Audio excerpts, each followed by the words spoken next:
Listen, I'm just, I'll be honest. I gotta be honest with everyone here, especially the boys watching this video later down the line. I have oh, some serious issues with the lack of imagination of how many people I've read about lately, where it's like, oh man, they kissed. Oh, it's the height of romance. They had a little kiss, just a little peck on the lips, you know. Oh my God, romance has been achieved. And the kiss itself is like the driest. Oh, so dry you can smell the ambergris. Like, I get it, right? I get it. You know, a kiss is a pretty big deal to a teen, but it's always such a fucking lame smooch. It's never this heart-turning, mind-bending moment. It's never this realization that maybe it wasn't that exciting. You know? It's always just, oh man, we had a kiss! Wow! And then it's okay. There's no nuance to the relationship.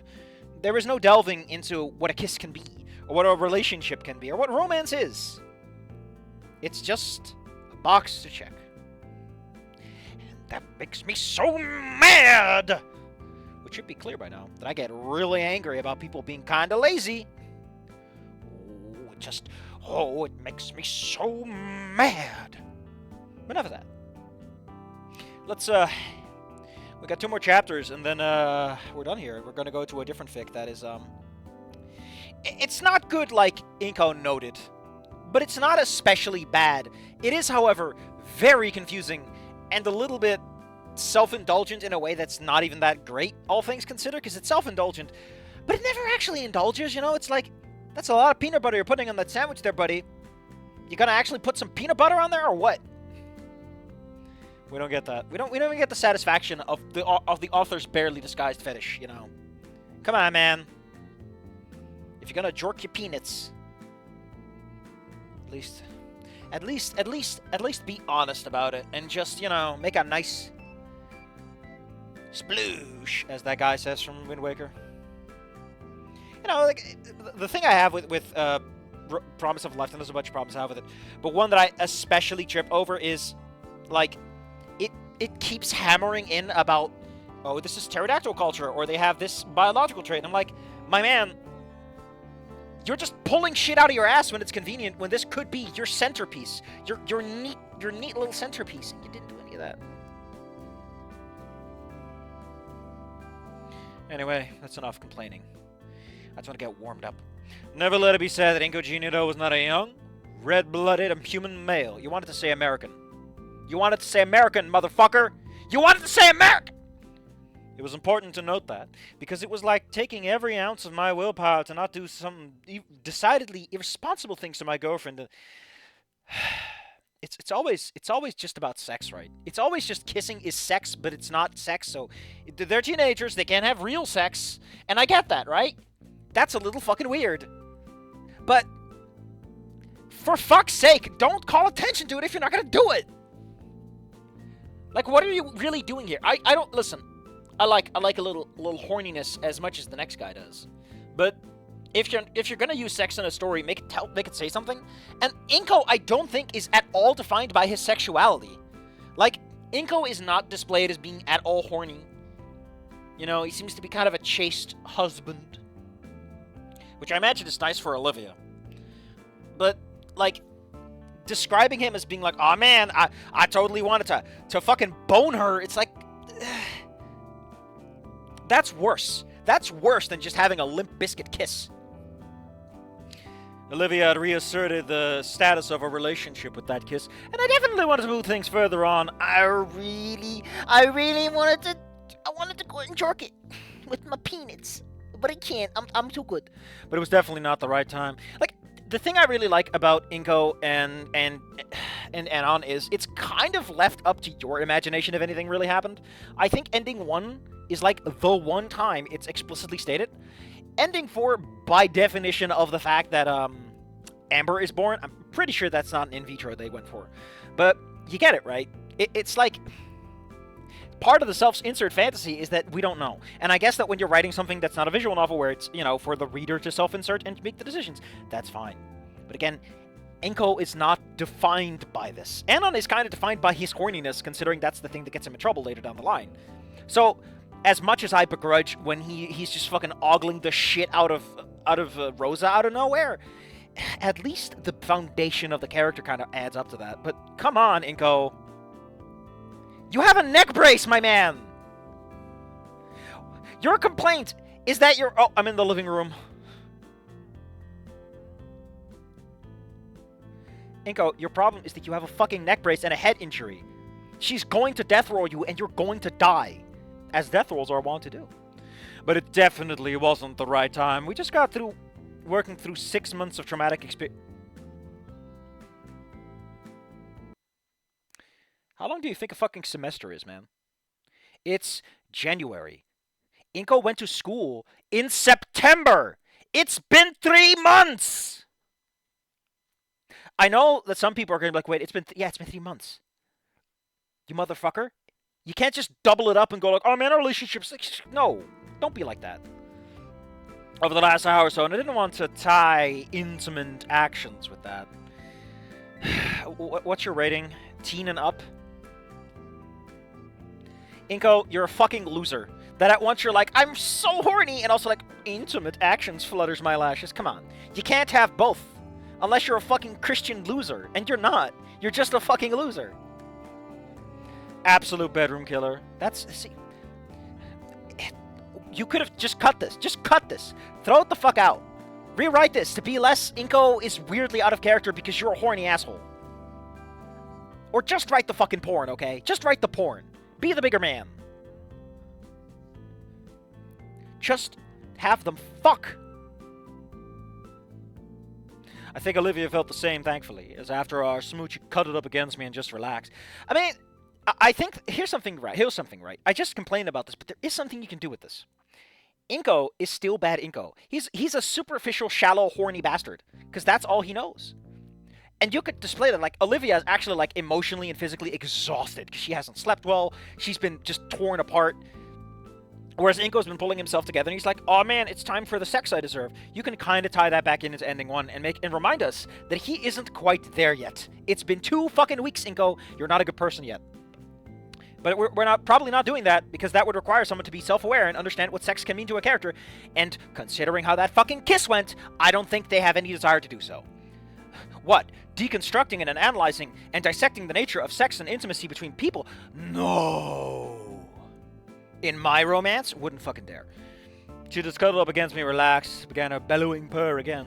I laid back onto the cushions and got comfortable. The implication he's just been uncomfortable this whole time on your parents' expensive couch. How do you do that? Actually, I know how you do that. We'd have to return her to a home at some point. What do you mean return? She's not a fucking package, Inco. You escort her back. But I think it could wait. Let's put on something a bit less energetic, because we are dealing with a chill moment.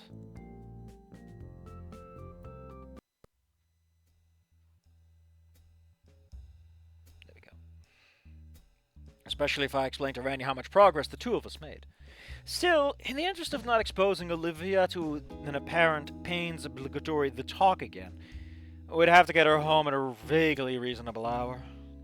But vaguely reasonable was sometime between now and probably midnight or something?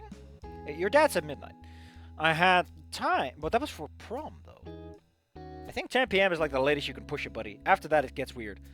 I had time to spare to enjoy the moment with my girlfriend. I looked down and watched her tail snaked its way around my leg and did with distant fascination. She'd done it before, but it was kind of cool to watch. It's a clear sign of affection. She obviously didn't want me to go anywhere. Which is fine by me!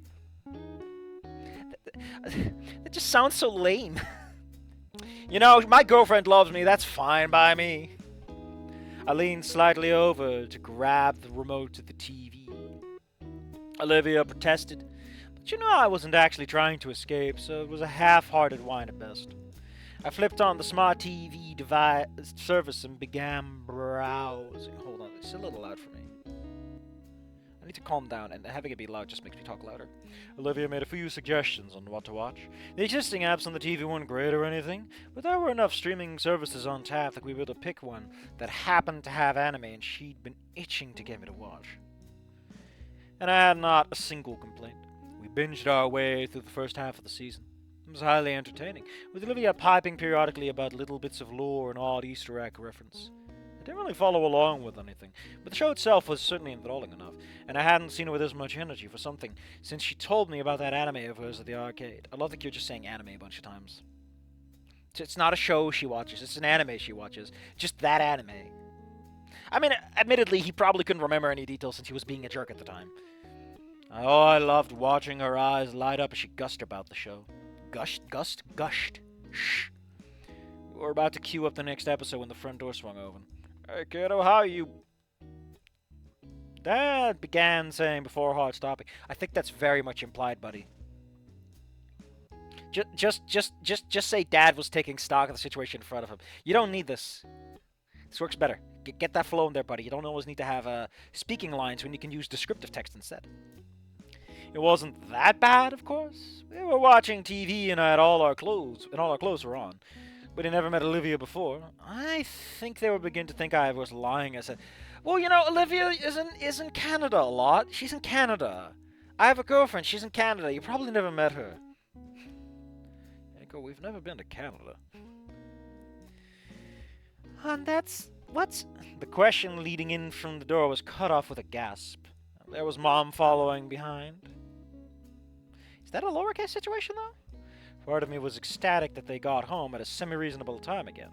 They looked tired, but not completely wiped out. The other part of me could feel my face beginning to heat up. Olivia, meanwhile, was red as a tomato. Well, I hope we're not in true... Dad started to say, oh my god, no. I grew up... I mean, I want to point out that the way they're lying down, it's probably just a cute cuddle. Like, goddamn it, Dad, get your head out of the fucking gutter. You should not be thinking about like that about your son. My son cuddling some random girl on the couch. There better be grandchildren by the end of the week. Dad, it takes like 9 months for... there better be there by the end of the week. Well, time to home grow ourselves. How do space marines get made? I always like to imagine they get born in G-dooms because of the high requirements. What do I know? Why is it always when I start streaming that a bunch of people I know just starts going... Oh, it's because the loop is broken. I thought something fucked up. Oh, you have no idea how I almost just shat myself. Oh. Fuck. Why isn't it showing pictures? Is that because of Oh well. Might be because I'm in streamer mode? That's all. Olivia couldn't take it anymore, and her face collapsed into the crock of my shoulder and began doing a weird combination of a giggle and a groan. Tail constricted even tight to the point I was worried it went on too long. I'd lose circulation to my leg. Oh, we can always come back later if you need some time alone. Mom! Inco, you're the one being fucking horny here, buddy. You're the one like, oh man. My peanuts. My parents clearly relished the opportunity to embarrass their son in front of his girlfriend, which was fair, I guess. It was probably a law somewhere that parents have to embarrass their kids on some quota basis or something. Something I have to keep in mind when I have my own. This is generational abuse, Anon. The buck stops with you. Inco. For now, I sat on the couch with Olivia at tasteful in front of my parents' distance next to me.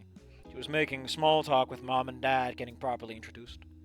Olivia was regaling about how we had classes together, how she'd been distrustful of me, but then how would draw me anyways, which put a concerning sparkle in Mom's eye. How we grew friendly, the events at the arcade, how we helped each other after Yatakan's passing, which led to us dating proper. Olivia spared my parents the more difficult parts. They had an idea of how things shook out in the end, weren't smart enough not to bring down the mood with questions pursuing details like that. She concluded the catch-up tale by affirming, with a squeeze of my hand, which put butterflies back into my stomach. Though we had worked out things again, and we were together again. Couldn't hold back the dopey grin that was on my face. I am impressed, my man, that you needed those butterflies back there. Because again, for some reason, the author insisted on reminding us that you were goddamn horny. Which is, again, fucking weird if you're not going to do anything with it. It undercuts the parents part, too. Like, this is way funnier, right? It's way funnier if Inco is a wholesome little bean and his parents walk in and they're like, do we need to get a condom? And he's like, Mom, Dad, I didn't even think about that. And he didn't. But he did. So it's like kind of gross and instead. Kind of slimy in a weird way. Like I said, commit to the fucking bit. Deconstruct it and unpackage what Aunt Inco is doing here. But we're not doing any of that. It's like a joke that doesn't understand it's not funny. Not that it is a joke that's not funny. I mean, as a joke that doesn't understand it's not funny. Like it's trying to say something but doesn't understand it can't say that. Or it isn't saying that. And again, you can start off sentences with this. Well, I'm compelled to give Inco a hard time for not introducing us to such a lovely woman sooner, but, well, we're often busy, so I suppose the opportunity never came up, Dad said with some regret in his voice. Olivia then shook her head. It's fine, Mr. Nito. My dad's the same way.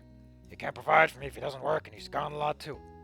It's not great, but that's how things go sometimes, and it sounds like you were making a better effort to be here now. I know Inco appreciates it. I have a question. So, is Olivia's dad, like, paying the pains or something? Because I always wondered, like, I got the impression that her dad does a job that is somewhat well-paying. But, like, where's the money going? Does he have a house somewhere else? And it's just like, nah, Olivia can just be in that house. That's the only problem here. I nodded. Well, it's getting late, so why don't I start up some dinner?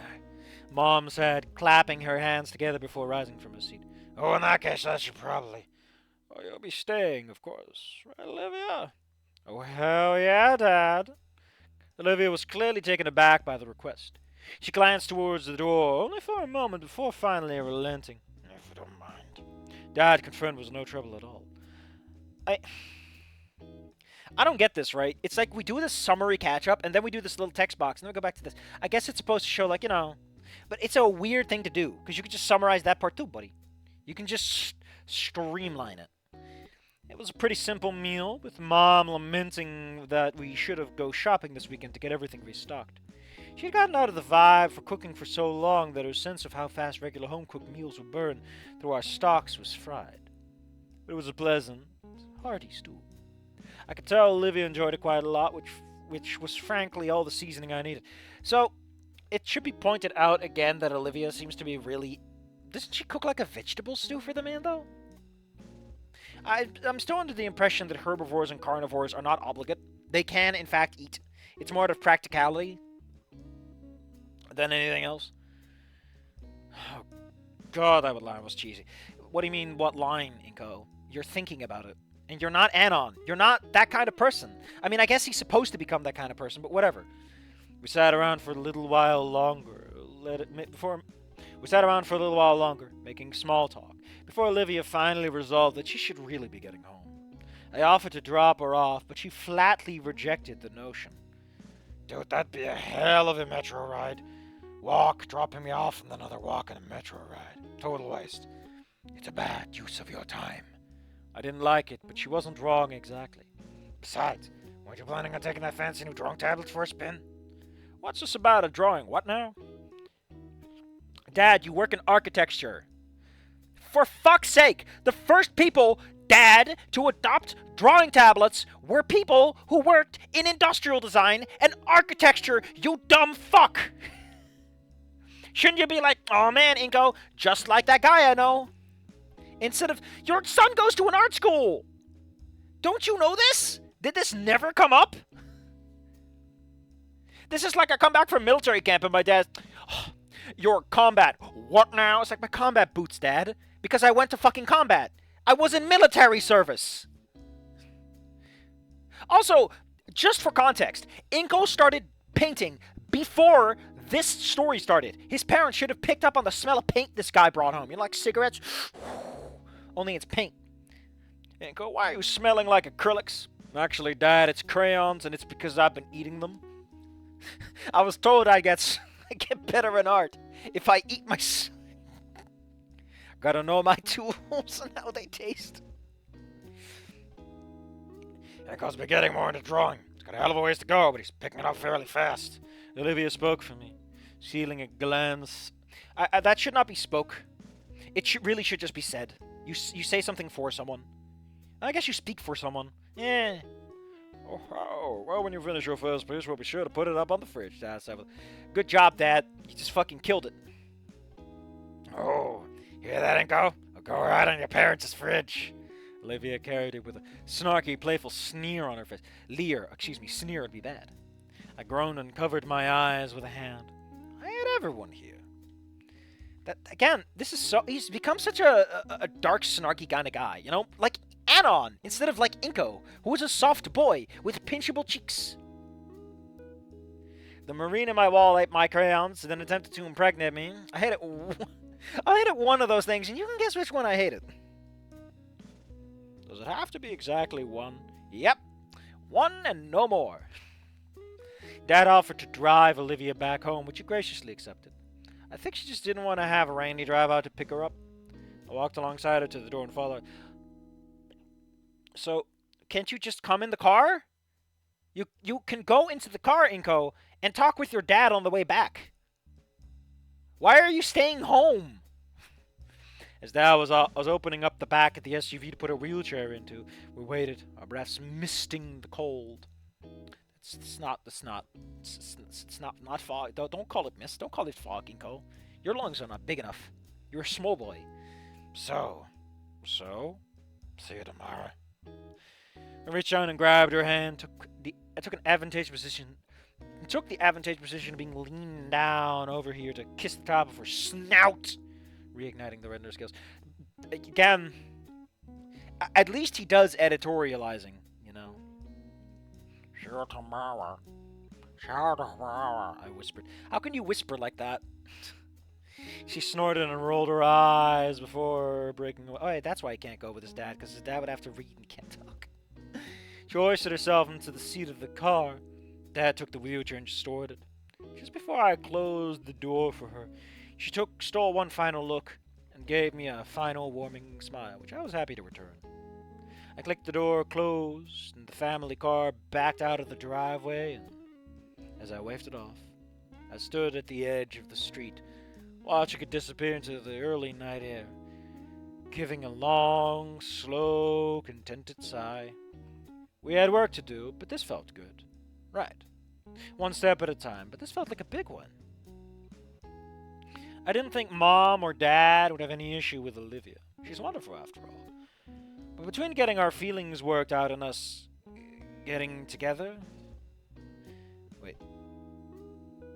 But between getting our feelings worked out, us getting together... Oh. Yeah, that should be a comma. Between getting our feelings worked out, us getting together, and Mom and Dad clearly taking a shine to Olivia. They just want grandchildren, Inco. They're lame like that. Today had gone so much better than I expected. I felt a vibration in my pocket. Pulling out my phone, I saw multiple missed calls and multiple messages from Damien. I quickly slapped open the messaging app, and sure enough, he had sent several worried texts wondering if I knew where Olivia was. I'd completely forgotten in the heat of everything to tell him. I quickly started tapping out an explanation, told him she had come over to my place so we could talk things out, that she was fine and on her way home now. I also was sure to be very clear about my apology for not passing it sooner. Tensions had been high with this Herman monster guy, and by the time they weren't, both Olivia and myself had sort of forgotten about everything. Now, you literally fell asleep, my man. You fell asleep. You had a big snooze. A tense moment later, replied back, "Oh, thank God! Mom and Pa's really worried." I replied back I'd apologize to them tomorrow for the hassle. We're doing some weird repeats here. For the hassle, but re-emphasized that things are definitely better now. I was debating if I wanted to make some small talk to try and diffuse the tension further, when my ears caught the sound of a car rumbling down the street. Not that uncommon, really. Not that common exactly, But even with little I knew about cars, this one didn't sounded like it had meat to it.